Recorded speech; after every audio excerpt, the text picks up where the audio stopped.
শুনিয়া যান নাসিরনগরবাসী, মালিক ইবনে দিনার আল ইরাকি আল বসরি রাহমাতুল্লাহ আলাইহি তিনি বলতেছিলেন, আল্লাহর বান্দা ঠিক বলেছো, কিছুদিন আগে আমি মদ পেয়েছিলাম, আজকে কেন পরিবর্তন হলাম? আর শোনো, আমার একটা মেয়ে ছিল 3 বছর বয়সী, 3টা বছর বয়স তার হয়েছে। মেয়েটা আমার ছাড়া কখনো থাকতো না, সব সময় আমাকে নিয়ে থাকতো। বাড়িতে গেলে আমার কাছে ঘুমাইতো, আমার সাথে খাইতো, আমার সাথে বসতো, আমার কোলের মধ্যে সে সব সময় থাকতো। কিন্তু আমি ছিলাম মদপায়ী। লাইলাতুল বরাতের রাত্রে, কোনো বর্ণনা আসছে শবে বরাতের রাত্রে, কোনো বর্ণনায় শবে কদরের রাত্রে আমি মদপান করতেছিলাম। মদপান করতেছি শবে বরাতের রাত। চিন্তা করেন তো, এই রাতে যে লোকটা মদপান করে সেই লোকটা কত বড় মুসলমান। আমি শবে বরাতের রাত্রে মদপান করতেছিলাম, মদ খাইতেছিলাম। এমন সময় আমার ছোট্ট মেয়েটা আমার কাছে এসে ছোট ছোট কচি কচি হাত দিয়ে মদের বোতলগুলি ফেলে দিচ্ছিল। আমার দেখতে খুব ভালো লাগতেছিল, মেয়েটা মদের ছোট ছোট পেয়ালাগুলি ফেলে দিচ্ছে। কিন্তু আমি তার উপর রাগ করি নাই, যদি ধরে ধরে বারবার চুমা খাইতেছিলাম। আচ্ছা বলেন, আপনার ছোট্ট ছেলেটা যদি আপনার এসে খাবার দাবার যদি ফেলেও দেয়, আপনার কাছে কষ্ট লাগে না? কারণ ও ছোট মানুষ, ও বুঝে নাই এগুলি ফেলে দিচ্ছে, আপনার কাছে আনন্দই লাগে।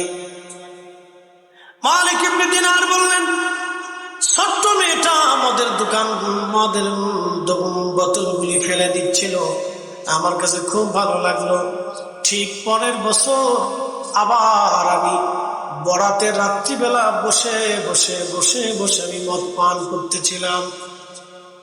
সেই সময় আমি মদ পান করতেছিলাম, কিন্তু আমার মদ পান বাদ দিয়ে আমি কান্না করতেছিলাম। কান্না এই জন্য করতেছিলাম, 3 মাস আগে মেয়েটা আমাকে ছেড়ে আল্লাহর ডাকে সাড়া দিয়ে চলে গেছে। ছোট্ট কন্যা সন্তানটির বিয়োগ ব্যথা সহ্য করতে না পেরে আমি মালিক ইবনে দিনার মদপান করে বসে বসে কান্না করতে করতে ওই অবস্থায় আমি ঘুমায় পড়লাম। নাসিরনগরবাসী, মালিক ইবনে দিনার ডাক দিয়ে বলতেছেন, ঘুমায় যখন পড়ছি, স্বপ্নের ভিতরে দেখি হাসরের মাঠ কায়েম হয়ে গেছে। চারিপাশে শুধু কান্না কান্না, মানুষ দৌড়াদৌড়ি, ছুটাছুটি, আগুনের লেলিহান শিখা, বিরাট পুরো জাহান্নাম, দিগন্ত ব্যাপী, যাহার সীমানা নির্ধারণ করা বড় কঠিন। শুধু আগুন আর আগুন, বিরাট বড় গর্জন আর গর্জন। আল্লাহ নবী বলেন, উম্মত, জাহান্নামের গর্জন হাসরের মাঠে 500 বছরের দূরত্বে রাস্তা থেকে শোনা যাবে। এমন প্রচন্ড গর্জনে হাসরবাসীগুলি হৃদয় কেঁপে উঠবে, সবাই ভয়ে বিহ্বল হয়ে যাবে। জাহান্নামের প্রচন্ড গর্জনে তর্জনে কান্নার আওয়াজে মা বন্ডারে হাসরবাসীর কলিজা পর্যন্ত শুকায় যাবে, জিহ্বা বের হয়ে যাবে। পানির আশায় হাসরবাসী তামাম হাসরের মাঠ তন্ন তন্ন করে দৌড়াইবে। আল্লাহ নবী ডাক দিয়ে বললেন, সাহাবীরা রে, হাউজে কাউসারের পানি ছাড়া আর কোনো পানি সেই দিন থাকবে না। আমার উম্মত, সেই দিন আমি তোমাদেরকে ডেকে ডেকে ডেকে ডেকে হাউজে কাউসারের পানি পান করাবো। সাহাবীরা বললেন, হুজুর, কোটি কোটি মানুষের ভিড়ে আপনি কি করে হাউজে কাউসারের ওই দিন আপনার উম্মতদেরকে ডেকে ডেকে পানি পান করাবেন? উম্মত আপনি কিভাবে চিনবেন? আল্লাহ নবী বলেন, সাহাবীরা রে, আমার যে উম্মত তারা 5 ওয়াক্ত নামাজ পড়বে, 5 ওয়াক্ত নামাজের কারণে তারা 5 বার ওযু করবে। ওই ওযুর কারণে তাদের ওযুর চিহ্নগুলি সিজদার চিহ্নের ভিতর থেকে নূর চমকাইতে থাকবে। ওই নূর দেখিয়া আমি আমার উম্মত চিনিয়া চিনিয়া হাউজে কাউসারের পানি পান করায় দিব। সাহাবীরা রে, একবার যদি কেউ হাউজে কাউসারের পানি পান করে রে, 30,000 বছর, কোন কোন বর্ণনায় নবী বলেছে জান্নাতে যাওয়ার আগ পর্যন্ত হাসরের মাঠে পানির কথা মনে থাকবে না।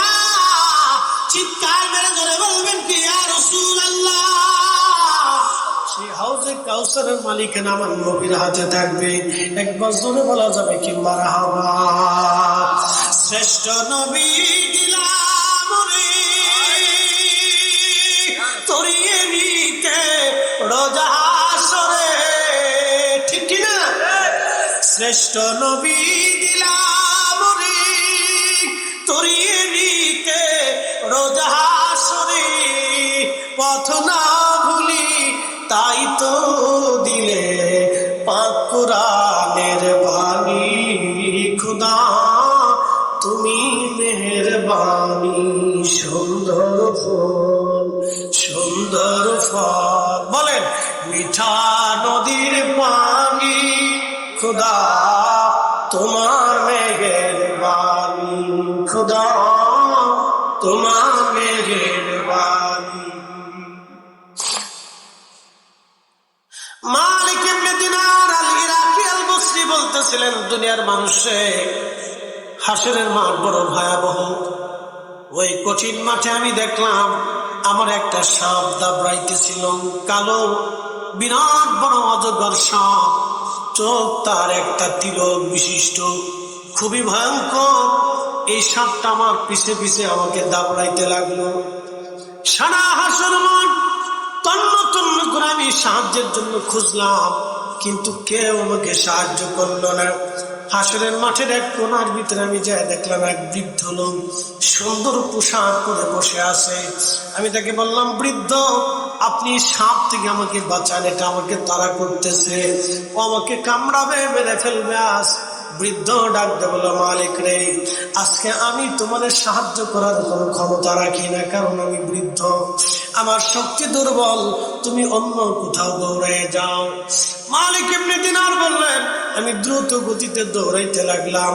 বিরাট বড় হাসরের মাঠের এক কোনায় যায় দেখলাম সুন্দর আলিশান বিরাট বড় একটা প্রাসাদ। এই প্রাসাদের মধ্যে ছোট ছোট বাচ্চারা খেলাধুলা করতেছিল। এই প্রাসাদের দিকে যখন আমি আশ্রয়ের জন্য দৌড়াইতে লাগলাম, একজন ফেরেশতা ঘোষণা দিল, এই প্রাসাদের বাচ্চারা, ছোট ছোট গিলমান গোলাম যারা আছো তোমরা বের হয়ে আসো। একজন আল্লাহর বান্দা প্রাসাদের দিকে দৌড়ায় দৌড়ায় সাহায্যের জন্য আসতেছে, মনে হয় তার কোনো আমানত এই প্রাসাদের ভিতরে আছে। আমি প্রাসাদের দিকে দৌড়ায় দৌড়ায় গেলাম, যাওয়ার পরে ফেরেশতা দরজা খুলে দিল। আমি ভিতরে দৌড়াইলাম আর দেখি হাজার হাজার বাচ্চারা দৌড়ে আসতেছে। ওর ভিতরে দেখি আমার সেই ছোট্ট মেয়েটা যে আমার কোল ফাঁকি দিয়ে খালি করে চলে গিয়েছিল। আমি মালিক দেখি রে ওই মেয়েটা দৌড়ায় দৌড়ে আমার দিকে দৌড়ে আসতেছে। আমারে দেখা আব্বু আব্বু বলে দৌড়ায় আমাকে জড়ায় ধরছে। ছোট্ট মেয়েটা যখন আমার কাছে আসলো, ওই সাপটা ছোট্ট মেয়েটা সাপটাকে ধরতে গেল, দৌড়ায় সাপ পালিয়ে গেল। আমি বসে পড়লাম, মেয়েটা আমার কোলের মধ্যে বসে আমাকে আদর করতে লাগলো, আমার দাড়ি ধরে চুল ধরে মাথা ধরে মেয়েটা আমাকে আদর করতে লাগলো। আর ডাক দেয়া বলতেছে, আব্বু এখনো কি তোমার সময় হয় নাই তুমি আল্লাহর দিকে ফিরে আসবা? আব্বু এখনো কি সময় হয় নাই তুমি মদ পান করা ছেড়ে দিবা? আব্বু তোমার কি এখনো সময় হয় নাই তুমি নামাজের কাতারে আসবা? আব্বু তোমার এখনো কি সময় হয় নাই তুমি রোজার মধ্যে আসবা? আব্বু তোমার এখনো কি সময় হয় নাই তুমি জিকিরের মাহফিলে বসবা? আব্বু তোমার এখনো কি সময় হয় নাই তুমি মসজিদে যাইবা, মসজিদে দান সদকা করবা? আব্বু তোমার এত সম্পদ দিয়ে কি করবা? আব্বু তোমার এখন কি সময় হয় না আল্লাহর দিকে ফিরে আসবা?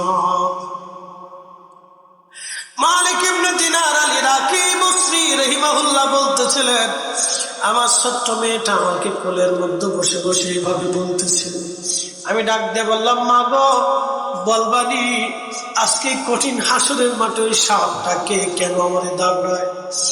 আমার মেয়েটা ডাক দিয়ে বলতে, আব্বাজান ওই সাপটা হলো আপনার বদ আমল, সারা জীবন আপনি অন্যায় কাজ করেছেন, জুলুম করেছেন, আল্লাহর সাথে আপনি আল্লাহর বিরুদ্ধাচরণ করেছেন, আল্লাহর আইনের বাহিরে কাজ করেছেন। গুনাহ করার জন্য সমস্ত গুনাহগুলিকে আল্লাহ জমা করে আজকে আপনার শাস্তি দেওয়ার জন্য সাপটা আপনার পিছনে লেলিয়ে দিছে। এটা আপনার বদ আমল, আপনাকে ধরতে পারলে আজ আপনার নিস্তার ছিল না আব্বাজান, আপনি আজ যেতে পারতেন না, এই হাসরের মাঠে কঠিন আযাবের ভিতরে আপনি পড়ে যাইতেন। মালিক কেঁদে কেঁদে বলতেছে, মা বলো তো ওই বৃদ্ধ যে হাসরের মাঠের কোনায় বসেছিল ওই বৃদ্ধটাকে? সেই দিন মেয়েটা ডাক দিয়ে বলতেছে, আব্বাজান ওই বৃদ্ধটা হলো আপনার নেক আমল। আপনি জীবনে আমল কম করেছেন, আমলটাকে দুর্বল বানিয়ে আপনি গুনার কাজ ভারী ভারী করছেন।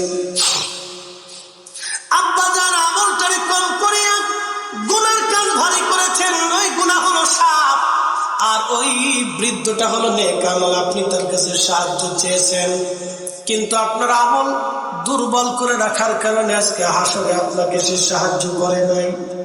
ডাক দিয়ে বলতেছে, মাগো এই জান্নাতি প্রাসাদের মধ্যে তোমরা কি করো? এত ছোট ছোট বাচ্চা কাঁদে। বলতেছে, আব্বাজান এই যাদের ছোট্টকাল কোল খালি দিয়ে যার সন্তান মারা যায়, ছোট্টকালে যার সন্তান মারা যায়, যে মায়ের কোল খালি হয়ে যায় বাচ্চাগুলি জানলো হাসরের মাঠে এইখানে প্রাসাদে জান্নাতের ভিতরে তাদের বসবাস করে। আল্লাহ এখানে তাদের লালন পালন করে এই জান্নাতের মধ্যে তারা থাকে। ডাক দিয়া বলতেছেন, মা তুমি কি তাহলে জান্নাতে? বলে, আব্বাজান এই জান্নাতে আমি। আব্বাজান আজকে যদি আপনার এই কন্যা সন্তান মারা না যাইত, তাহলে আজকে আপনি মালিক ইবনে দিনার জাহান্নামের মধ্যে নিক্ষিপ্ত হয়ে যাইতেন, এখান থেকে আপনি আর যেতে পারতেন না। আব্বাজান আমি আপনার মেয়ে, আজকে আপনি আমার কাছে আসার কারণে আপনার সাহায্য করতে পারলাম, তবে আব্বাজান ফিরে যাচ্ছেন, কোনদিন আল্লাহ থেকে জুদা হয়ে যাইয়েন না। স্বপ্ন দেখার পরে মালিক ইবনে দিনারের ঘুম ভেঙে গেল। ওই অবস্থায় তিনি তওবা করলেন, গোসল করলেন, ওযু করলেন, ফজরের নামাজ পড়লেন।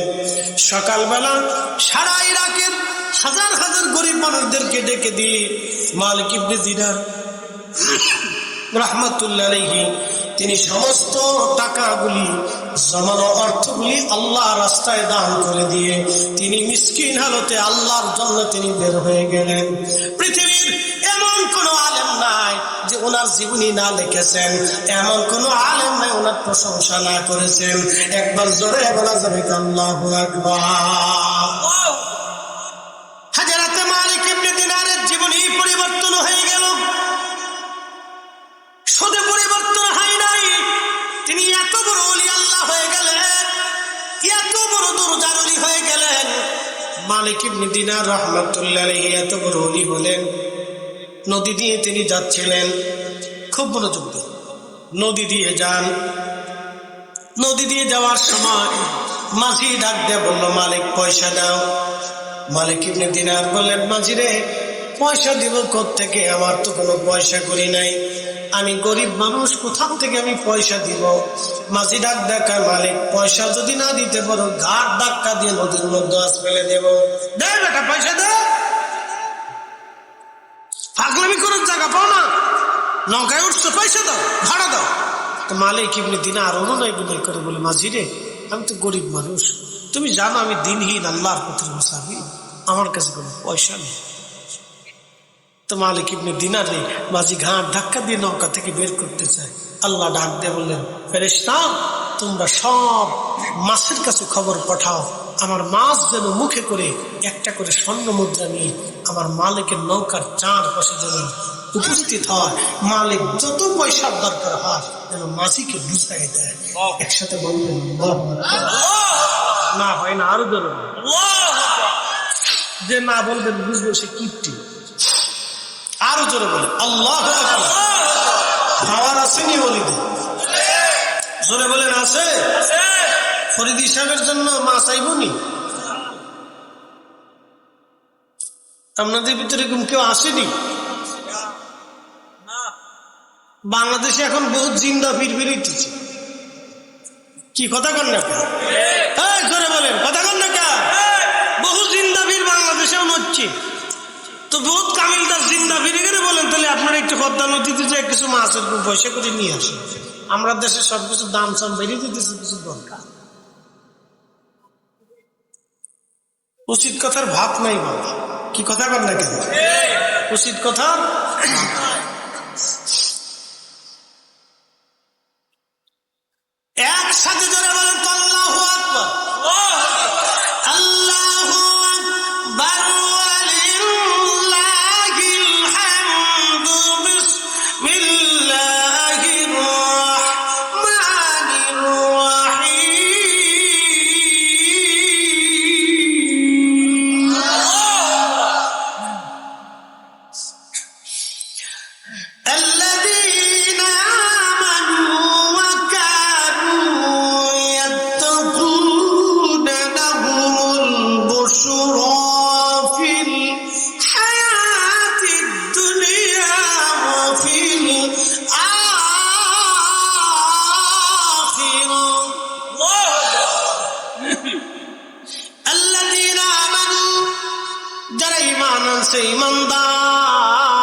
وكانوا يتقون لهم البشرى في الحياة الدنيا وفي الآخرة দুনিয়াতে ঈমানের পরে যারা মুত্তাকি হয়েছে আল্লাহকে ভয় করেছে, আল্লাহর কোরআন বলতেছেন দুনিয়াতে তাদের জন্য সুসংবাদ, আখিরাতেও তাদের জন্য সুসংবাদ। মালিক ইবনে দিনারের 4 পাশ দিয়ে হাজার হাজার নদীর মাছগুলি এসে মুখে করে একটা করে স্বর্ণ মুদ্রা নিয়ে আসছে। মাঝি, মালিক ইবনে দিনার ডাক দিছে, মাঝি যতগুলি পয়সা লাগে ভাড়া বাবদ তুমি নিয়ে যাও, আমার আল্লাহ মাছের মুখে করে আমার জন্য পয়সা পাঠিয়ে দিয়েছে। তুমি 1 পয়সা চেয়েছো, আমার আল্লাহ হাজার হাজার মাছের মুখে করে শত শত হাজার হাজার স্বর্ণ মুদ্রা পাঠিয়েছে। তোমার যত দরকার তুমি আজকে ভাড়া বাবদ নিয়ে যাও। মাঝি কদম মোবারকে পড়ে বললেন, হুজুর চিনতে পারি নাই, ভুল হয়ে গেছে, পার করে দিব, কোনো পয়সা লাগবে না, পয়সা লাগবে না। একবার জোরে বলবেন কি মারহাবা। আল্লাহর বাংলাদেশ, শহীদ গাজীর বাংলাদেশ, রহম করো আল্লাহ, রহম করো আল্লাহ। বলেন শাহজালালের বাংলাদেশ, শাহপরানের বাংলাদেশ, রহম করো আল্লাহ, রহম করো আল্লাহ। হযরতে ঈসা রুহুল্লাহ কি উম্মতরা বলেন, হুজুর আপনি দয়া করে আমাদেরকে নিয়ে যান, আমাদেরকে নিয়ে যাবেন হামের কাছে, আমি তার সাথে কথা বলতে চাই। হামের কবরের পাশে দাঁড়ায়া হযরতে ঈসা রুহুল্লাহ ডাক দিলেন, হে নবীর বেটা হাম, ইজনিল্লাহ তুমি আল্লাহর হুকুমে আমাদের সামনে জিন্দা হয়ে যাও। সাথে সাথে সাথে সাথে মাটি চুটি ভেঙে বিরাট বড় টিলা হয়ে উঁচা হয়ে লম্বা চওড়া একজন মানুষ সবার সামনে দাঁড়ায় গেল। দাঁড়ায় সালাম দিতে লাগলো আর বলতেছিল, হে আল্লাহর নবী ঈসা, কি জন্য আপনি আমাদেরকে আজকে ডাকছেন, আমাকে ডাকলেন? হযরত নূহ আলাইহিস সালামের বেটাকে হযরত ঈসা নবী ডাক দেয়া বললেন, আমার উম্মতেরা আপনার আব্বার মহাপ্লাবন সম্পর্কে জানতে চায়, সেই মহাপ্লাবন সম্পর্কে আপনি আমাদেরকে বলে দিয়ে যান। একবার জোরে বলা যাবে আল্লাহু আকবার। হযরত হাম চুলগুলি তার পেকে গেছে, দাড়িগুলি তার সাদা হয়ে গেল। ঈসা নবী ডাক দেয়া বলতেছেন, হাম রে, ও হাম তোমার চেহারায় চুল দাড়িগুলি কেন পেকে গেছে বলো? তোমার ইন্তেকালের আগে কি চুল দাড়ি পাকছিল, না কোন কারণে চুল দাড়ি পাকলো বলো? হাম ডাক দেয়া বলতেছে, আল্লাহ নবী গো, আমার ইন্তেকালের আগে কোনো চুল দাড়ি আমার পাকে নাই, সব চুল দাড়িগুলি আমার কাঁচা কাঁচা ছিল। কিন্তু আপনি যখন আমাকে ডাক দিলেন কুম বিইজনিল্লাহ বলে, আমি ভাবছিলাম আমার রব, আমার আল্লাহ আমার জিন্দা বানাইতেছেন, হাসরের ময়দান বুঝি কায়েম হয়ে গেছে। আমি হাম চিন্তায় পড়ে গেলাম, হাসরের ময়দান কায়েম হয়ে গেল। এই কঠিন চিন্তায় আমি হামের চুল দাড়িগুলি সঙ্গে সঙ্গে সাদা হয়ে গেল। সেই হাসরের দিন কত কঠিন হবে, কত ভয়াবহ হবে, এ দাত মন্ডলের মুসলমান খুব মনোযোগ দিয়ে শুনে যাবেন। আল্লাহর কোরআন বলতেছে, তা'রুজুল মালাইকাতু ওয়ার রূহু ইলাইহি ফি ইয়াউমিন কানা মিকদারুহু 50,000 সানা। আমার রব বলতেছে, দুনিয়ার 50,000 বছর এক জায়গা করলে যত বড় হবে, হাসরের একটা দিন হবে তত বড়। আমি রব যে দিন বিচারের কাঠ গড়ায়, ফেরেশতারা এবং রূহগুলি আমি আল্লাহর দরবারের দিকে দৌড়াইতে থাকবে। সেই দিনটা কত বড় হবে জানি? 50,000 সানা, 50,000 বছরের সমান হবে। সেই দিনের একদিন দুনিয়ার 50,000 বছরের সমান হয়ে দাঁড়াবে। 1 মিনিট 60 সেকেন্ডে হয় 1 মিনিট, এই 1 সেকেন্ড করে 60 সেকেন্ডে হয় 1 মিনিট, আর 1 মিনিট করে 60 মিনিটে 1 ঘন্টা, 1 ঘন্টা করে 24 ঘন্টায় দিন ও রাত। এই 24 ঘন্টার দিন ও রাতে 365 দিনে একটা বছর হয়। 365 দিনের 1 বছর করে হিসাব করলে 50,000 বছরে যত বিরাট হয়, হাসরের একটা দিন হবে তত বিরাট। নূহ আলাইহিস সালামের বেটা হাম ডাক দিতে ঈসা নবী গো, কিয়ামতের কঠিন চিন্তায় আমি হামের চুল দাড়ি গুলিয়া সাদা হয়ে গেছে, আমি কিয়ামতের ময়দানে আল্লাহর সামনে কোন মুখ নিয়ে চেহারা নিয়ে দাঁড়াবো, এই ভয়ে আমার চুল দাড়ি গুলি আজকে সাদা হয়ে গেছে। জোরে বলা যাবে কি সুবহানাল্লাহ। জিন্দেগি তো যায় ফাঁকি দিয়া রে সোনার জিন্দেগি তো যায় ফাঁকি দিয়া।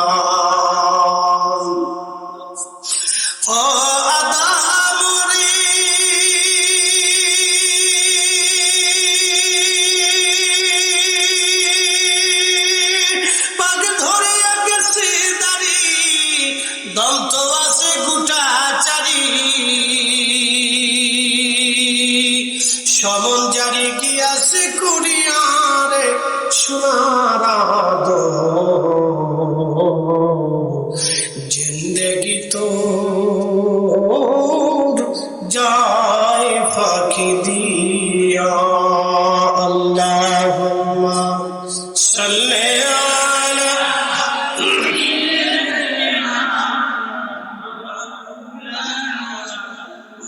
মুহাম্মাদ ওয়া আলা আলি সাইয়্যিদিনা।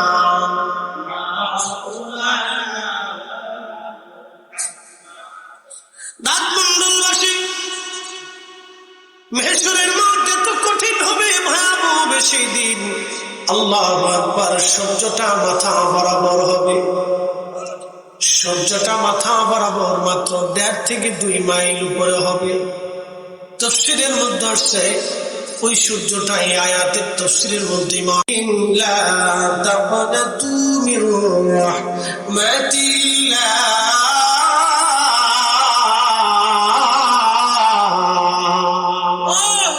তওবা করো না রে মন, তওবা করো না, তওবা না করিলে গুনাহ, তওবা না করিলে গুনাহ মাফ হবে না রে মন, তওবা করো না। নসুহা তওবা করিলে জঙ্গলেতে চলে গেল, আল্লাহর পিয়ারা হইল ভেবে দেখো না রে মন, তওবা করো না রে মন, তওবা করো না, তওবা না করিলে গুনাহ, তওবা না করিলে গুনাহ মাফ হবে না রে মন, তওবা করো না। একসাথে জোরে বলতে কে মারহাবা। এই আমার দিকে তাকান, গুনাহ আসেনি সবার না? গুনাহ মাফ ছাড়া এখানে কেউ আছে? তো গুনাহ যদি মাফ ছাড়া থাকেন তো চলে যায়, আর যার গুনাহ আছে সে বসে থাকে, যার গুনাহ নাই সে চলে যায়, আর যার গুনাহ আছে সে বসে। কারণ আমাদের সবার গুনাহ আছে, শ্রোতা বক্তা কেউ গুনাহ ছাড়া মুক্ত নেই। কারণ যদি গুনাহ না থাকে তো চলে যাবে, অসুবিধা।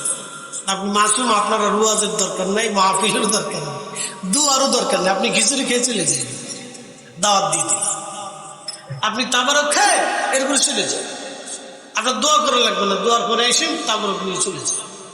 কারণ আপনার তো গুনাহ নাই, বিরাট বড় মাসুম আপনি, আপনার তো মাহফিলের প্রয়োজন নেই, বসারও দরকার নেই। খেলে আইবেন যাইবেন, লটপটি কিনবেন, আবার চলে যান, শেষ। আর যদি গুনাহ থাকে তাহলে বসতে হবে, না বসলে দিন বুঝবেন না। সূর্য কখন উদিত হবে কেউ জানেন না। পশ্চিম আকাশ থেকে একবার যদি উঠে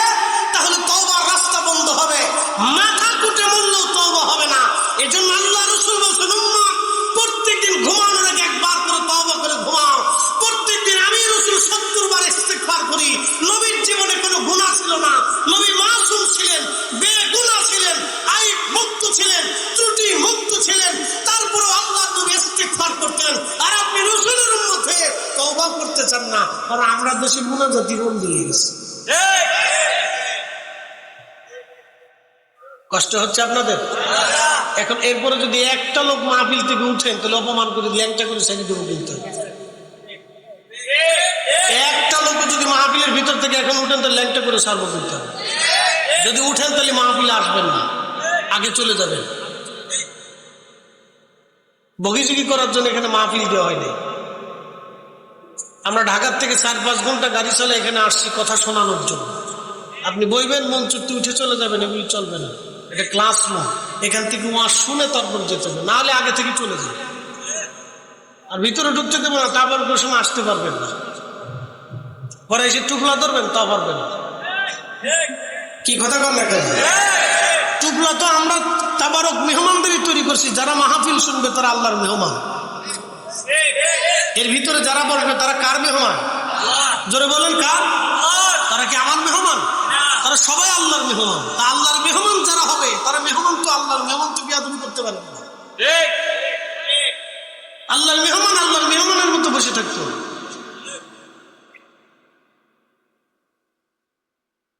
আল্লাহর মেহমান আল্লাহর মেহমানের মতো বসে থাকতে হবে।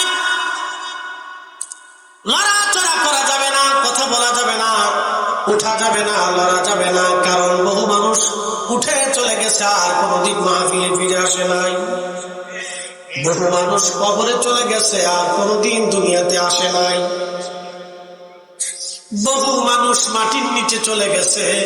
এখানে আমার দাদুজির বয়স আছে 85 বছর। ওনার চেয়ে বয়স বেশি কারো আছে? আর 86, 90, 100 বছর কারো আছে? 100 বছরের কেউ নাই। এর মানে কি 100 বছর আগে দাঁত মন্ডলে যারা ছিলেন আজকে সবাই মাটির নিচে চলে গেছে। 100 বছর পরে আমরাও মাটির নিচে চলে যাব, পৃথিবী থেকে অস্তিত্বহীন হয়ে যাব। একদিন মাটির ভিতরে হবে গজে মন আমার কেন বান্ধু দালান ঘর, মন আমার কেন বান্ধু দালান ঘর। যেই মানুষগুলি দাঁতমন্ডলে মাটির নিচে চলে গেল সে মানুষদেরকে কবরের পাশে জিজ্ঞেস করেন, আব্দুল করিম কবরের মধ্যে আপনি কেমন আছেন?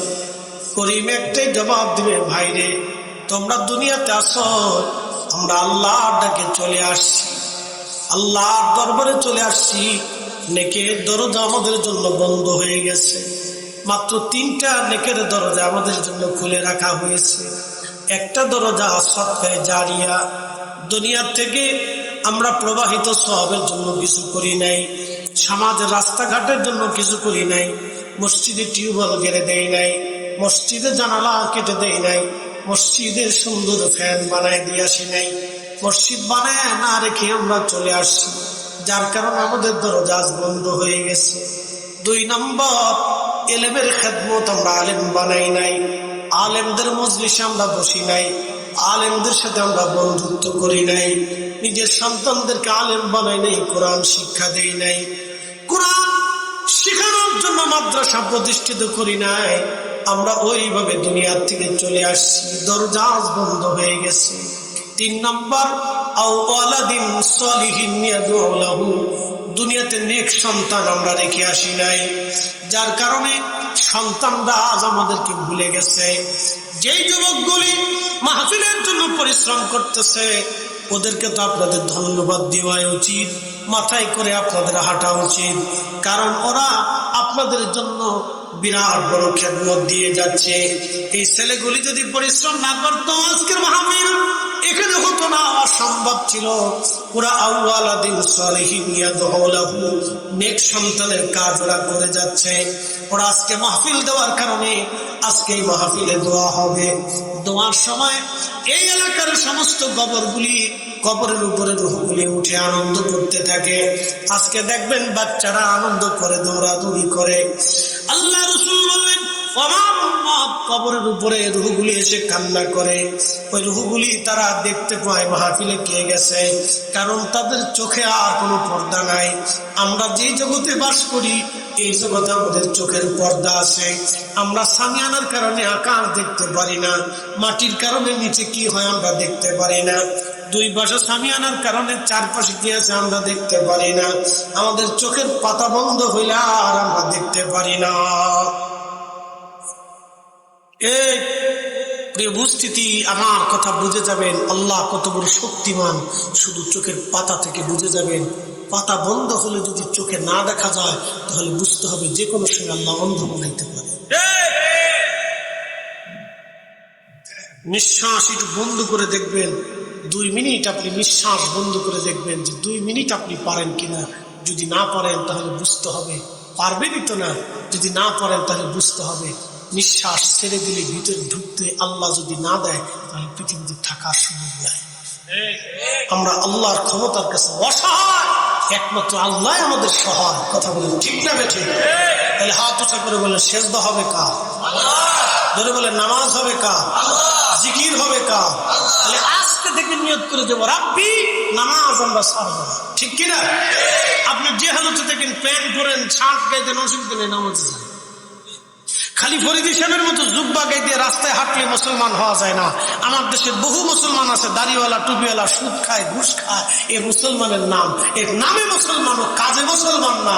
ও সারা জীবন সেজদা হবে কিন্তু নামাজ হবে না, ও সারা জীবন জিকির করবে কিন্তু কবুল হবে না।